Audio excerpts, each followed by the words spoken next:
I would like to first go back to my discussions here. We have two colleagues. You already have been introduced to Laurie from the first panel. And then I've also been joined here today with Mr. Joseph Stables. He is the Regional Infrastructure Advisor for Asia for the UN Office for Project Services, UNOPS. I don't think we need, I think Laurie will also give her reflections on the different presentations and that we have heard.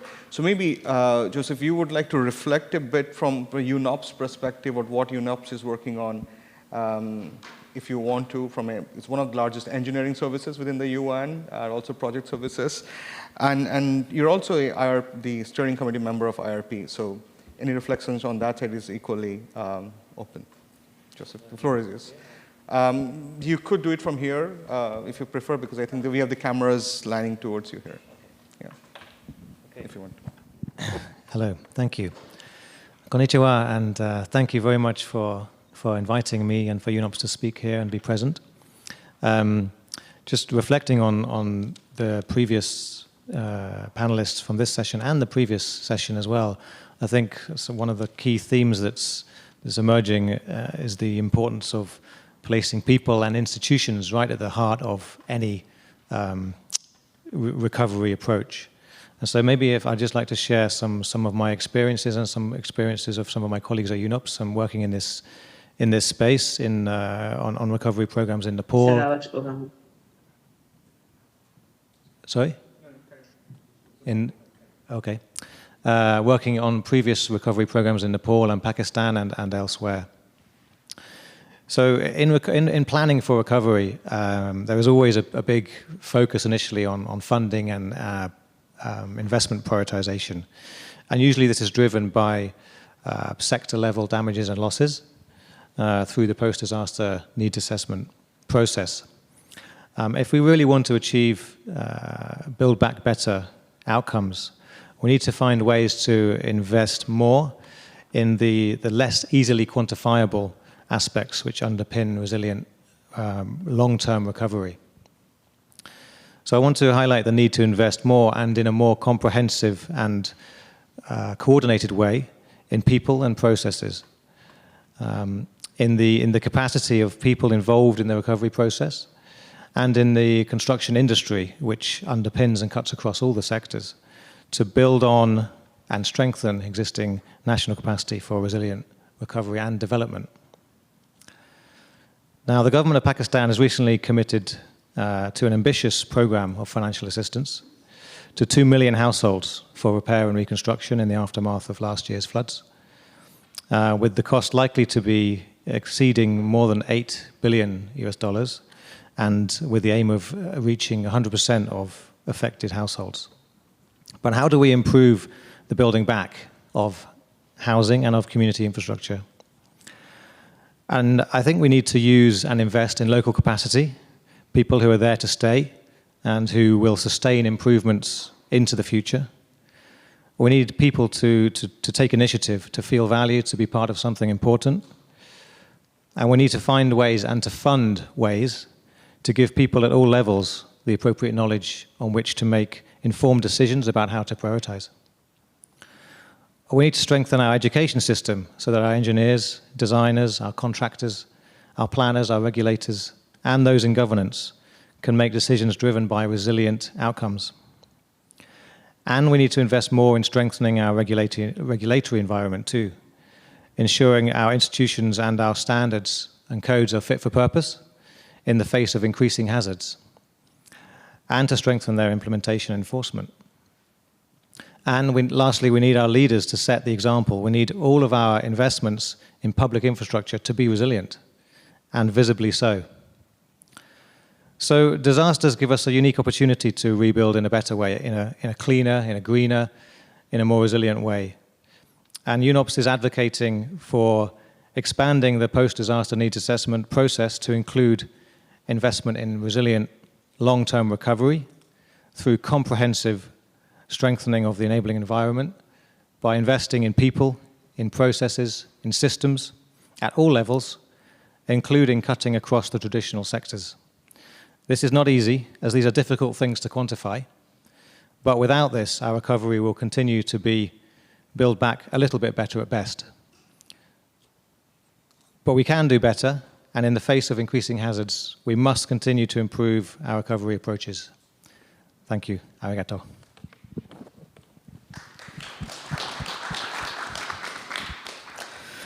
Thank you very much, Joseph. Indeed, we need to improve our recovery processes, and some of the examples that we heard before are trying to do that gradually. But I think there is a need of scale and applicability in various environments, and I think that's where could be some more efforts that could be brought together from all sides and perspectives. And now, I'll move to Laurie now for her reflections on what you have heard. You had the opportunity to be in the previous panel, and so maybe, did you come across anything that's converging across these two dimensions in itself? But also any other reflections are always very welcome. Well, thank you. Can you hear me okay? Okay. I think what's really interesting is we were asked at the last question in the previous panel about what were some of the transformative changes that have happened as a result of different disasters. And I think what we heard today is just that the institutionalization and professionalization of recovery management is a lasting legacy, a transformative legacy that's now happened in India, in Pakistan, in Bangladesh, and in El Salvador, learning from these disasters, making sure that this disaster doesn't happen again by actually passing major legislation, putting leadership and professionalization in commitments towards recovery planning, and also establishing funds for these ahead of disasters to reduce the risk, but also to be ready to provide funding post-disaster.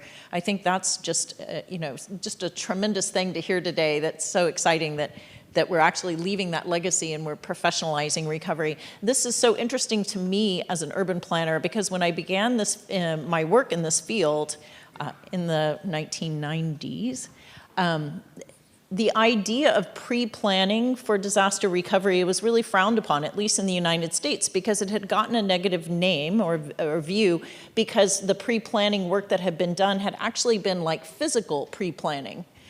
If this community gets hit by a disaster, we're going to relocate these people, we're going to redevelop this area like X or Y.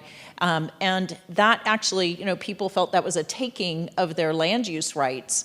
And so for a while, like for a couple of decades, we kind of went undercover with recovery planning. And I think what we're seeing now is that recovery planning can be about process. It doesn't, the physical plans can be done after the disaster once you know what the impacts truly are.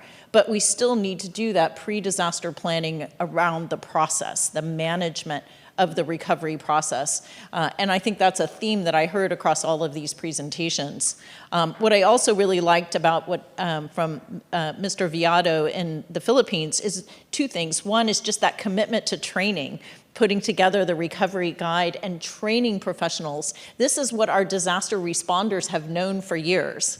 They do scenarios, they train for them, and there's still a reluctance to train for recovery. Oh, we don't need to think about that, that's long term. We'll have plenty of time to actually learn after the disaster about what we need to do. But actually having, one of the things disaster managers often say is you don't want to meet for the first time after a disaster. And I think as engineers, as planners, as housing developers or professionals, as government financiers, you don't want to meet for the first time after a disaster. And that's why training is so important for recovery as well.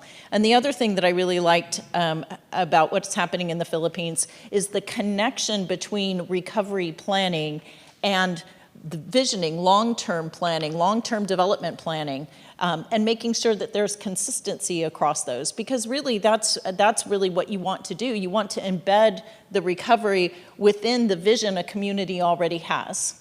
And I know that that was true in Kobe. They had just gone through a major city planning process for the long-term vision for Kobe when the earthquake hit. And so actually much of the recovery plan was taken from that visioning process that had happened for Kobe prior to the earthquakes.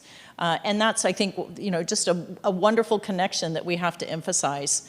The last thing I think that I thought was really important from Mr. Satyarthi from India is talking about capacity building.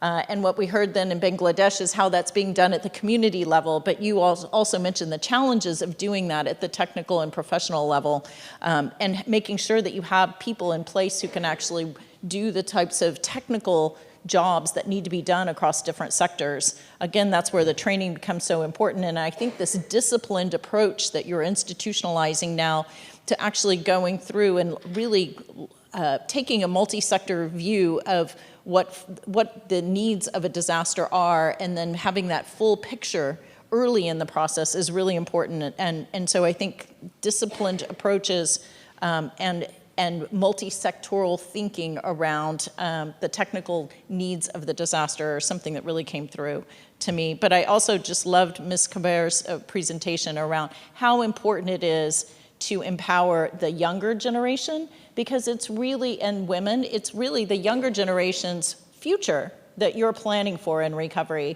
And I think so often as technocrats, when we're doing recovery planning, we think, oh my gosh, it's going to be very hard to teach someone under the age of 20 about all the things they need to know in order to engage in a planning process. But yet it's their future, it's their city that you're helping to rebuild. And we need to take that time to actually, we should do more work with the younger generations in planning than we often do. And so I think that that's a wonderful transformative effort that's going on in Bangladesh that will have long-term value to the country and to communities. I'll stop there. Thank you for that summary, Lori. I mean, somewhere in my notes I started thinking, is this, do I have to do the summary? But you've already done it for me, so that's very helpful. That's also, it's a good way to put the perspective from your side, because I would put it in a different way, and what you have just mentioned is very helpful in bringing the training aspects and the engagement of the community inward. Now, somehow, because we had, unfortunately, the cancellation of one speaker, we have managed to save quite some time for a Q&A session and discussion, right? And I do have some questions coming through the through the app, the VVox app. But if you have further questions listening in, then we would definitely encourage you to take the opportunity of putting up your questions, which we will also pick up from here. Now, there are some questions which are pretty specific to some of the speakers, and there are a few which are very generic. So I'll allow you to take a call on which one, the generic ones, and if you are feeling comfortable, both to our panel members online and also my panelists here in the room. Now, there is a question here which may be more towards you, Kunal, and maybe to our colleague from Philippines, Ryan. India and the Philippines have now embarked on the process of preparing or doing the PDNAs completely with your own dedicated capacity, the national capacity.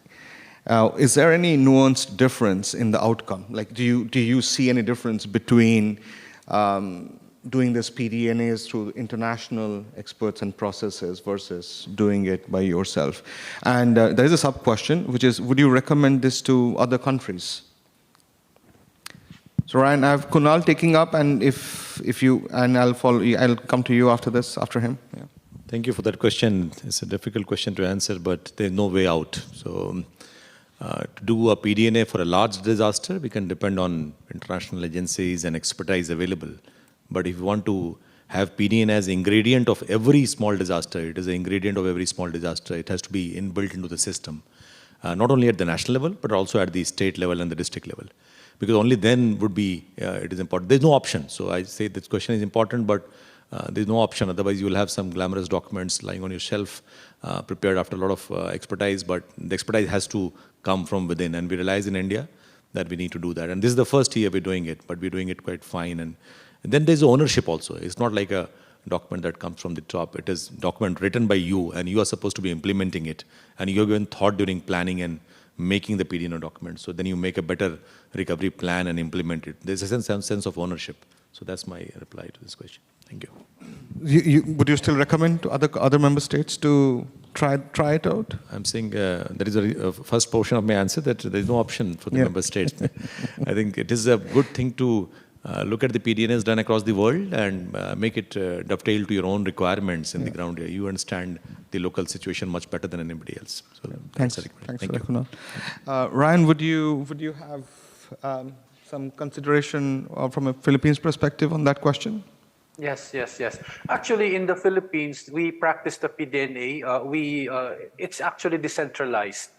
It's not the national level that's doing the PDNA anymore, but rather it's the regional or the subnational agencies. So the regional line agencies, along with the Office of Civil Defense regional offices, they do the PDNA on a regional scale. It's also part of the institutional arrangement that whenever a province or two provinces are affected, the region will just step in. But once if the disaster covers more than one region, probably one or two or more, then the national can step in. As long as the regions can still handle the logistics capacity as well as the challenges in the conduct of PDNA, then the national will be on standby to assist them. Otherwise, the national will step in if they can no longer conduct the PDNA on their own. Thank you, Ryan, for that feedback. Now, there is a question here which is not to anybody in specific, so I'll let you decide if you want to respond to it. How do you prioritize financing for disaster events that come one after the other? Like, there were examples. I think, Kunal, you mentioned in the previous panel, there were some examples of back-to-back events happening. And we have seen multiple examples during COVID where there was a storm, there was a landslide, something else. So I think what the author here of the question is trying to ask, how do you plan for those? Where do you bring the financing and the investment towards it? And just to anybody who is willing to, in the panel, anybody? Kunal, you're going for it? Okay. I was leaving it to Laurie, who has longer experience than me, but she's pointed the finger towards me. But very difficult. This is actually a difficult question. Multiple disasters can stretch your requirements, both of technical manpower and financial resources, beyond the realm of control. And I gave example of most of the disasters happen like that. They come one after the other. So right now I showed a last picture of Joshimath. It is not only the land that is going and the buildings that are being broken because of the subsidence, but there's a cold wave happening right now. There's a snowfall happening right now. So disasters always happen one after the other, and they all, flood will lead to a landslide, and a landslide would be happening during COVID time. So you have shelters where you need to put people into relief shelters, and how do you have COVID appropriate behavior within the relief center? So it's very difficult to manage those situations, and we have seen that particularly during COVID times. We had cyclones coming during COVID times, and we were very worried about how do we handle both of them together. So prioritization depends on which is the most cascading disaster and which is the most impactful disaster. So you'll have to go for the one which has potential of having most damage to life and property, and have a lesser priority to a disaster that can wait, although that's not an ideal situation. And the only option we have discovered in India is to build local capacities. Example, we have the National Disaster Response Force, which is very capable, but how many can you have?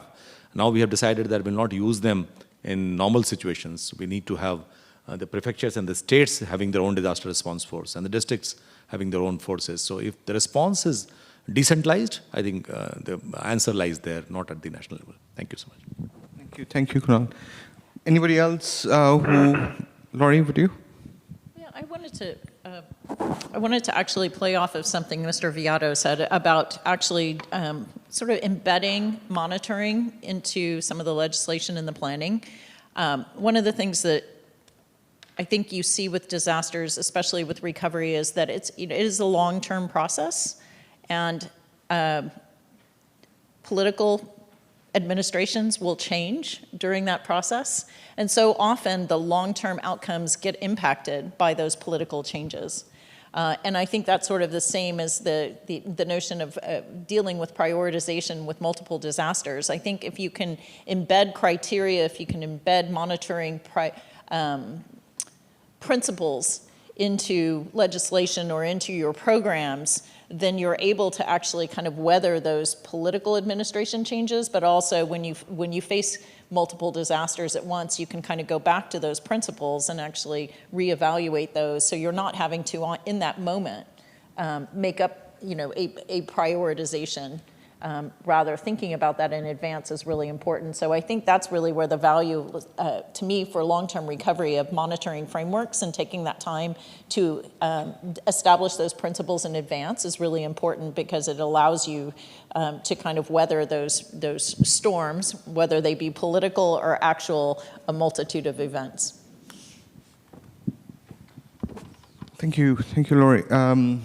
If there are no further responses to this question, I'll give a brief. May I? Yes, please, Farah, please, go on. I think the changes in the last 10, 15 years has been the engagement and participation of community in terms of the monitoring. But disaster financing prioritization always used to be from the economic perspective, how many roads and how many buildings were damaged. But what has happened in the last decade or so is the civil society and all of us trying to emphasize on the loss and damage in terms of social impacts or indicators. And this is why we have to constantly keep our evidence building and papers and bringing it to the government, because the immediate response is always about food and water. But they don't make the link that when the woman is moving with the children to the shelter, if there isn't sufficient toilets or there isn't sufficient lighting, then she becomes victim to gender-based violence. Or if there's waterlogging, like in Sylhet, in Sunamganj, we have had 2 floods in 1 month. It was unprecedented. In hundreds of years of history, it hasn't happened. So while all the infrastructure and the preparedness was there to move them and so on, but you couldn't deal with it. And there's water scarce, and there is a lot of social impacts in terms of children not being able to go to school and child marriage and so on. So one of our advocacy was that you adopt a calendar for during disaster, flexi calendar for education. So there are many ways to approach this, but we have to always be vigilant and on our feet. And it can't happen just with the executive or professionals. The community has to be very much a part of it. And so this is why the preparedness part is also important. What is it that the community can expect? What are they entitled to? What they can do together? And what is the outcome? Otherwise, we will have reports and white papers and blue papers, and we will get the media coverages. But the engagement has to be through multi-stakeholder partnership. Well, thank you for that. Farah, maybe I'll continue with you, because I have a question which I would assume it's more for in your arena to respond. So the question is, what are the enabling conditions that will catalyze and sustain women's, youth's, marginalized groups' participation in long-term recovery? First of all, it is about trusting that they are capable. They have their own innate strength and capacity. Second, information and providing them with the know-how. Third, something that was emphasized on training. And so, now when you talk to the government of Bangladesh, it will say it has got millions of youth volunteers, women volunteers who can respond to disaster at a greater scale and immediately. And this has come through that training part of it. Another thing that I want to emphasize is that solutions, we don't have to wait for the disaster. We can do scenario planning and anticipatory planning as well.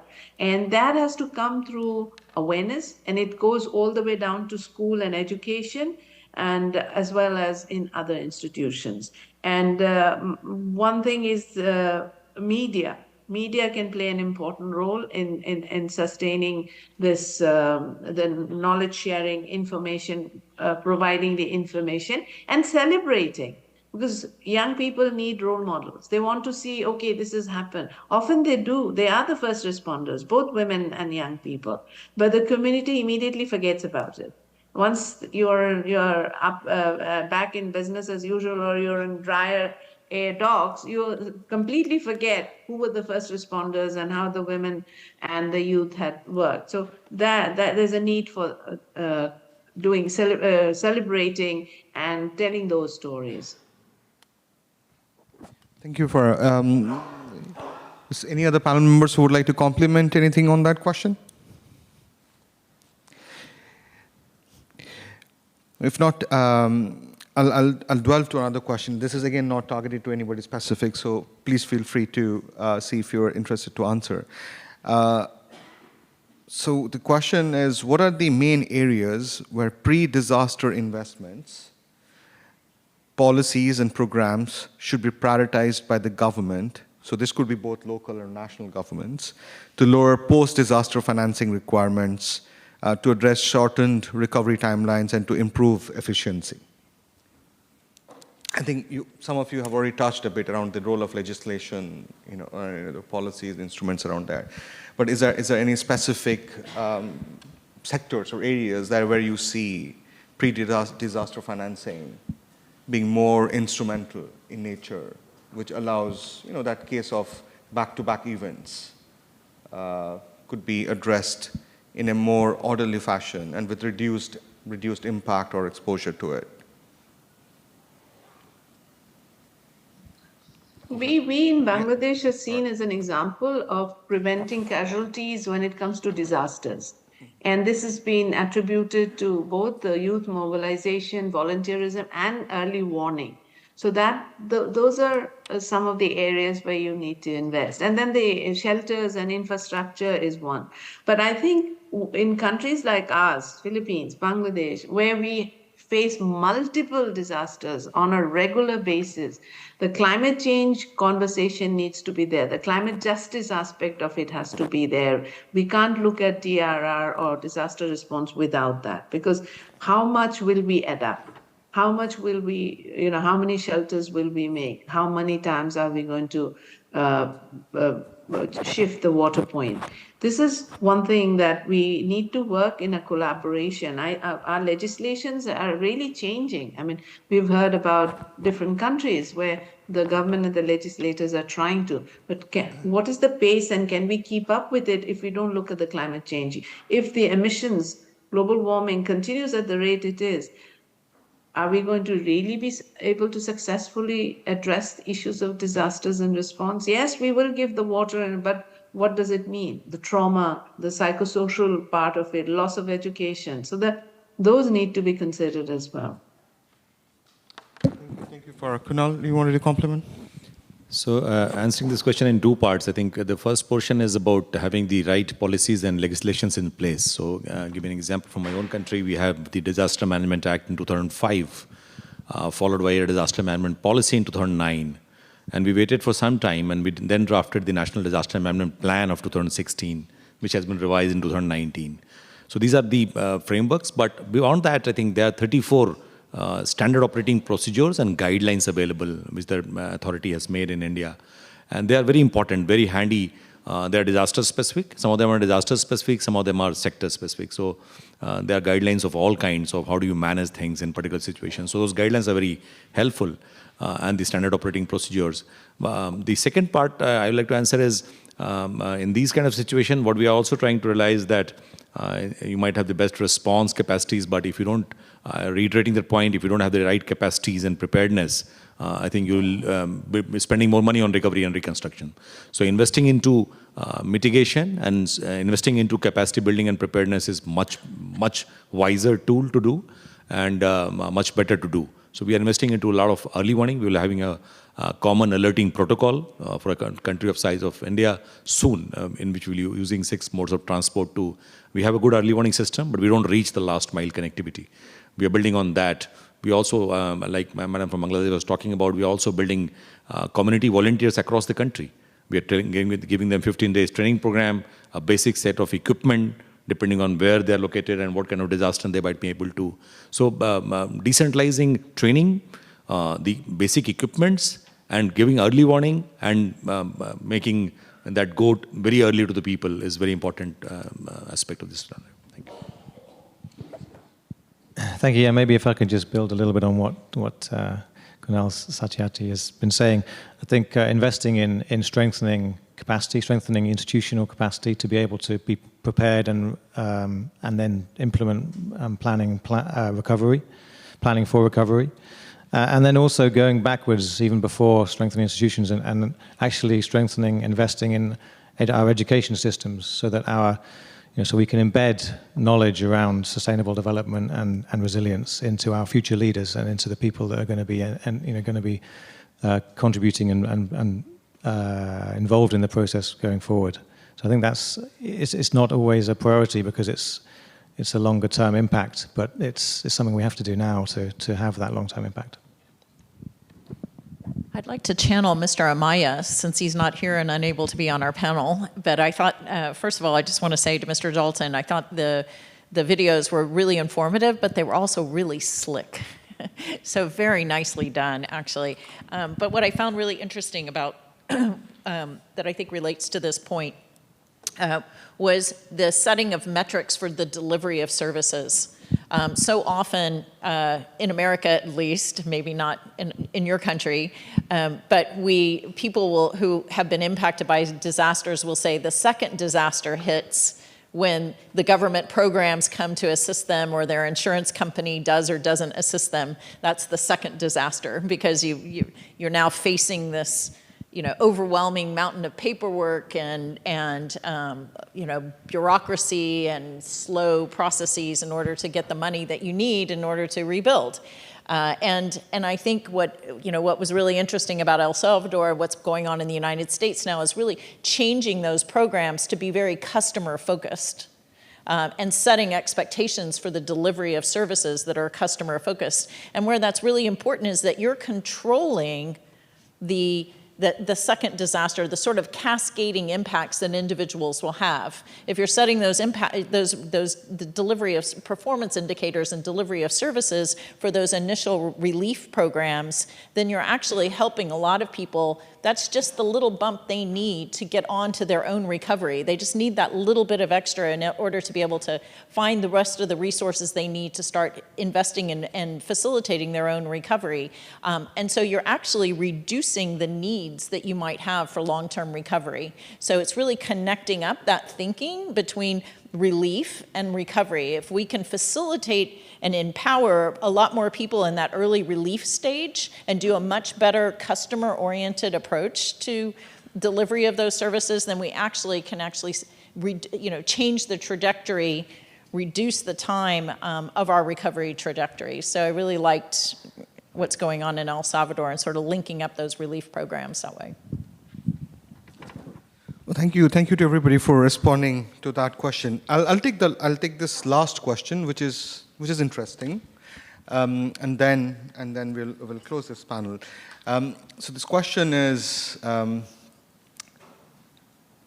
ideally, multi-stakeholder consultation, or in general, multi-stakeholder consultations can often make the recovery planning process longer. How did you balance the need for faster recovery to meet the demands of the, as some gentleman was saying from them that they need it yesterday, and making recovery inclusive through these processes? I mean, it could be based on your experience, or it could be also suggestions for others who are going through those processes based on your findings or any recommendations. Anybody willing to? Well, I don't want to talk too much, but I'd just say this was part of what I was trying to say earlier with collaboration, is that recovery is a process that involves many actors. And I think too often government or the agencies in charge of recovery think too much of themselves as the key actor. And really, the stakeholder engagement is about empowering all those different actors. You want to empower the insurance companies, the businesses, the businesses who feed the businesses, go up the supply chain.